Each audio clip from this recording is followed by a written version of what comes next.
बाहर की चहल पहल के बीच कुणाल ने अनिका से पूछा, मैम आप अपना नाम तो बता दीजिए। ये सुनकर अनिका ने बिना किसी भी हाव भाव से धीरे से कहा, अनिका गुलेरिया। कुणाल ये सुनकर दंग रह गया। आप अनिका गुलेरिया को ही पिक करने आए हो ना?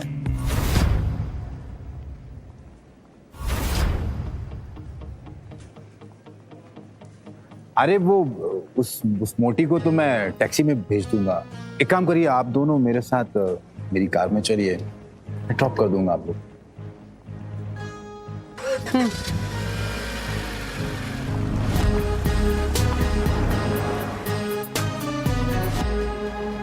फटाफट इस टैक्सी के पीछे जाकर मैडम का पीछा कर, जाकर के देख मैडम किस होटल में रुकी।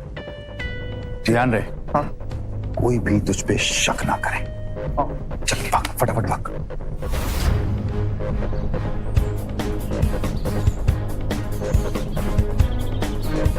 अगले 1 घंटे में अनिका की टैक्सी मनाली की सबसे बड़ी 5 स्टार होटल पैराडाइज इंटरनेशनल में दाखिल हुई। रुकिए। लेकिन उसका पीछा कर रहे राजू को होटल के मेन गेट पर ही रोक दिया।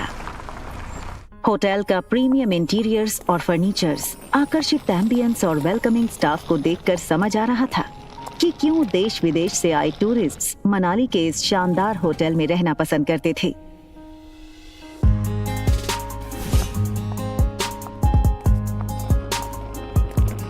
इस फ्लोर पे 2 ही रूम्स हैं।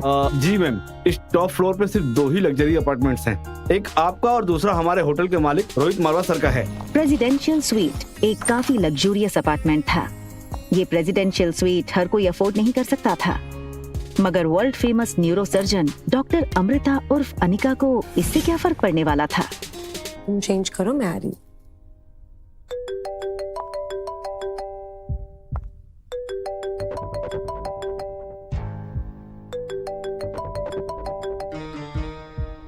Hello Anika, what kind of behavior is this? Kunal 2 घंटों से एयरपोर्ट पर तुम्हारा इंतजार करता रहा।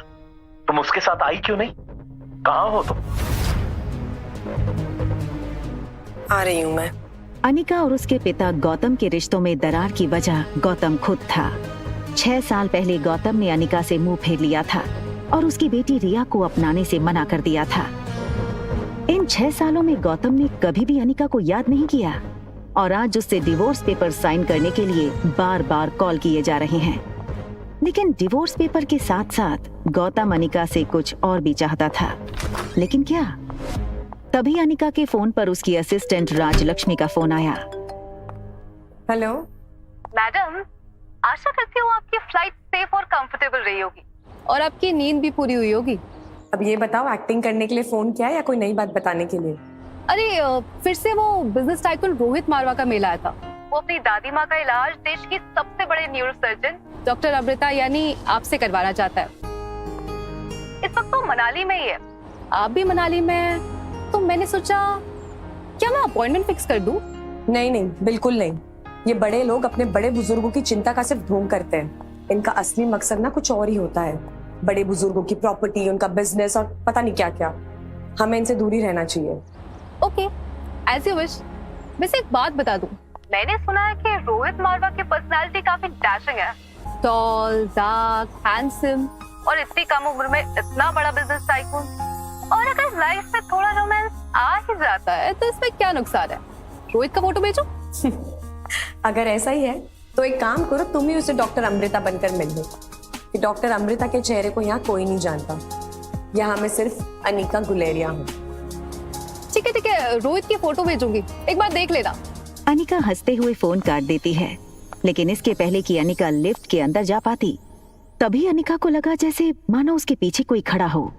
अनिका ने जैसे ही पीछे मुड़कर देखा तो वो हैरान हो गई। पीछे रिया खड़ी थी। उसका चेहरा कुछ उखड़ा हुआ था और वो बस अनिका को एकटक देखे जा रही थी। अनिका को लगा कि रिया नींद से अचानक उठकर उसने अनिका को पास नहीं देखा होगा, इसलिए ऐसे खड़ी हो गई होगी। मम्मा जल्दी वापस आ जाएगी और आते हुए ना आपकी फेवरेट चॉकलेट आइसक्रीम ले आएगी, ठीक है? आप जाओ कमरे में और आराम करो, ये अपनी फेवरेट वीडियो गेम खेल लो, ठीक है?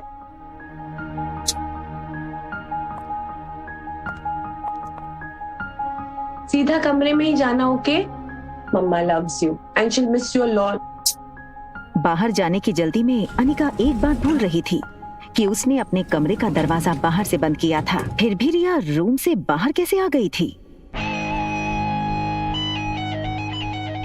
तभी एक टॉल और हैंडसम आदमी होटल के टॉप फ्लोर के कॉरिडोर में तेजी से चलता हुआ आता है।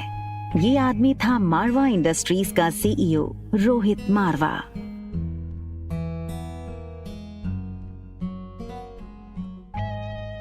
बेटा तुमसे कितनी बार कहा है कि बिना बताए रूम से बाहर मत निकला करो। मेरी बात सुनते क्यों नहीं आ रही? जिस लड़की को रिया समझकर कुछ ही पल पहले अनिका ने बात की थी, वो बच्चा रिया नहीं बल्कि आर्यन था। रोहित मारवा का इकलौता बेटा आर्यन, मारवा इंडस्ट्रीज का इकलौता वारिस। और इन सब में सबसे मजेदार बात ये थी कि रोहित का बेटा आर्यन और अनिका की बेटी रिया दोनों की शक्लें एक दूसरे से हूबहू मिलती जुलती थीं। और रिया अभी भी अनिका के कमरे में सो रही थी। तुम्हारा ध्यान कहाँ है आर्यन? मैं तुमसे बात कर रहा हूँ, चलो अंदर। मुझे चॉकलेट आइसक्रीम चाहिए। ये सुनकर रोहित थोड़ा हैरान हो गया। हमेशा गुमसुम और गुपचुप रहने वाला आर्यन का बर्ताव आज रोहित को कुछ अजीब लग रहा था। आर्यन के गाल पर लिपस्टिक का निशान देखकर रोहित हैरान हो गया।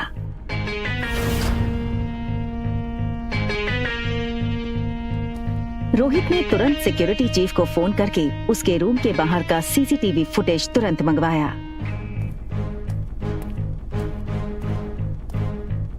फुटेज में रोहित ने जो देखा वो देखकर वो दंग हो गया।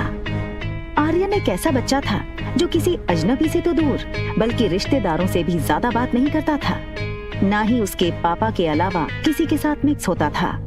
लेकिन सीसीटीवी में आर्यन ने एक बिल्कुल अजनबी औरत को अपने पास आने दिया, यहाँ तक कि उसे किस भी करने दिया। ये बात रोहित को बड़ी अजीब लगी। दूसरी तरफ अनिका गुलेरिया हाउस पहुंच गई थी। गुलेरिया हाउस